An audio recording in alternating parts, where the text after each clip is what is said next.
We are gathered here in New York City at NBC in Studio 6A, where in just a moment, Conan O'Brien, the host of Late Night with Conan O'Brien, will enter the studio and deliver his State of the Show address to various members of his staff, the studio audience, and a national television audience watching at home. There, of course, is bandleader Max Weinberg with the show's announcer Joel Goddard, both of whom have been with the show since the very beginning. And here comes Jeff Ross, the show's producer, entering the studio.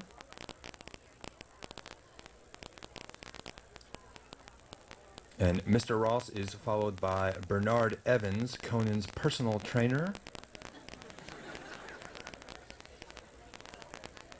And now, of course, here is Steve Fromm, the guy who actually does the exercises with Conan's personal trainer, due to the fact Conan has little or no muscle strength.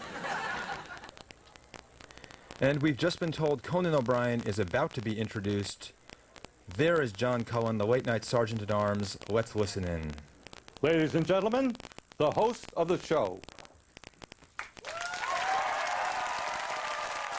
And there he is, Conan Christopher O'Brien. Acknowledging his fans, he wants them to know how much they mean to him. He is always very gracious and accessible, trying to meet each and every fan, shake their hand, make a human connection before moving on. There Conan is greeting a young woman, moving on to someone else in the audience. Now, for some reason, returning to the same young woman for a quick hello before moving on. Conan lingering now, talking unusually long with this woman. Conan security now protecting the woman from Conan. Conan continuing to greet the audience, and he is now making his way toward the floor, a new best friend for Conan. No respect for personal space as usual. And there is the Max Weinberg 7, Conan greeting the band, shaking hands, them cheering him on, and he is making his way towards his most trusted characters. Of course, there's the masturbating bear, one of Conan's oldest and dearest friends.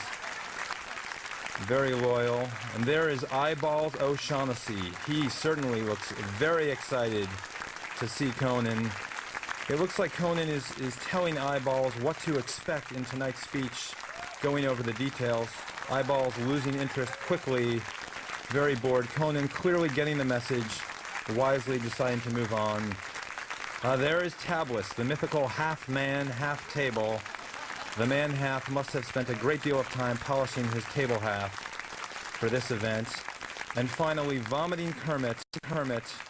Due to the unprecedented security of tonight's event, vomiting Kermit has been placed inside a lucite box. That is why. All right.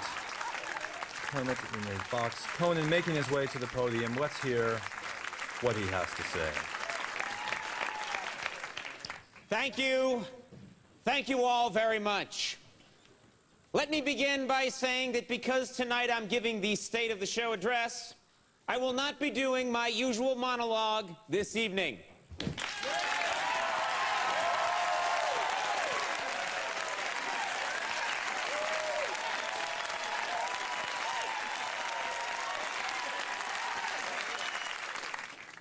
You bastards.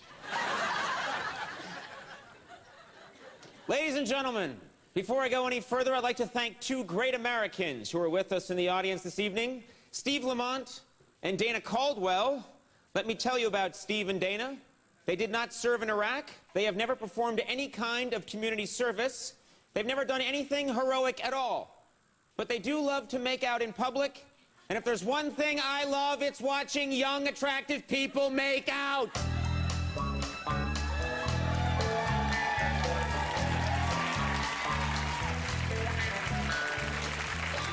Pretty sweet, eh, eyeballs? Yeah. Ladies and gentlemen, there is much good news tonight. Just this past weekend, the people of Iraq participated in their first open election in 50 years.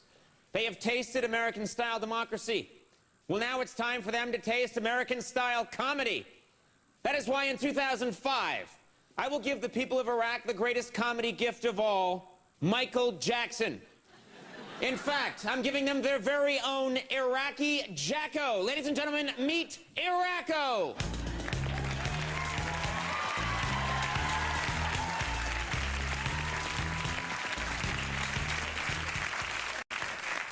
And it gets better. Ladies and gentlemen, in 2004, we did over 270 Paris Hilton jokes. But in 2005, we vowed to triple that number with our new initiative, the No Paris Hilton Joke Left Behind program. That's right. I'll be flooding the air with Paris Hilton jokes regardless of their quality. Jokes like this one. Paris Hilton says she's looking forward to watching this year's Super Bowl. Paris says, I know what it's like to have hundreds of people in your end zone.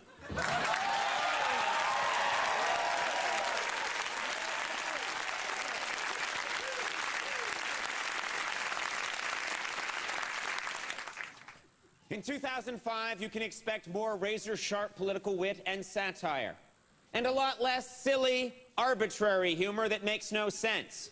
Isn't that right, Fidel Castro Rabbit DJ?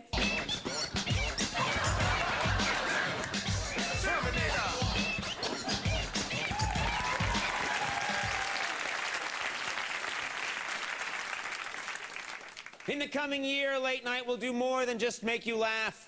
We will expand your mind by uncovering some of the universe's great mysteries. Mysteries like what Joan Rivers looks like without makeup. Behold!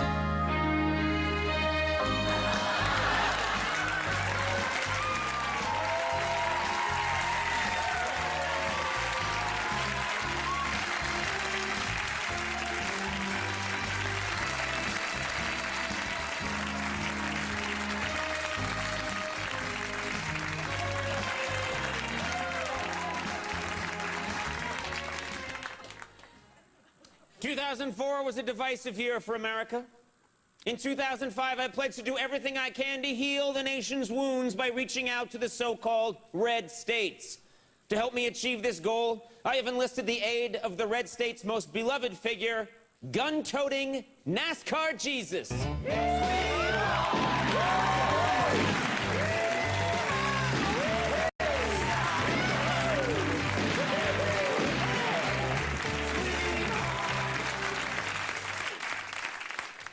That's right, he's towed by a rope.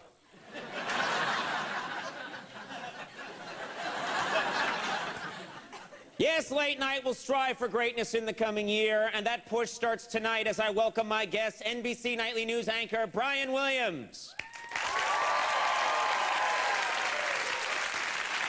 Legendary recording artist, Jimmy Buffett. And musical guest, Maroon 5.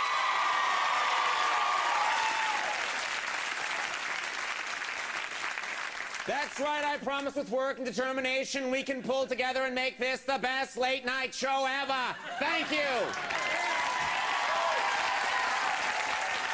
And that's it. A masterful speech, one people will be talking about for days, maybe weeks to come. Conan O'Brien has certainly set a strong tone for the upcoming year at Late Night. And now, let's go live to Washington, D.C. for a rebuttal. And here's the rebuttal to the host's address presented by the distinguished senator from Arizona, John McCain. My fellow Americans, Conan bites. Good night. And that was the rebuttal from Senator John McCain. Late Night, we'll be right back with the anchor of NBC Nightly News, Brian Williams.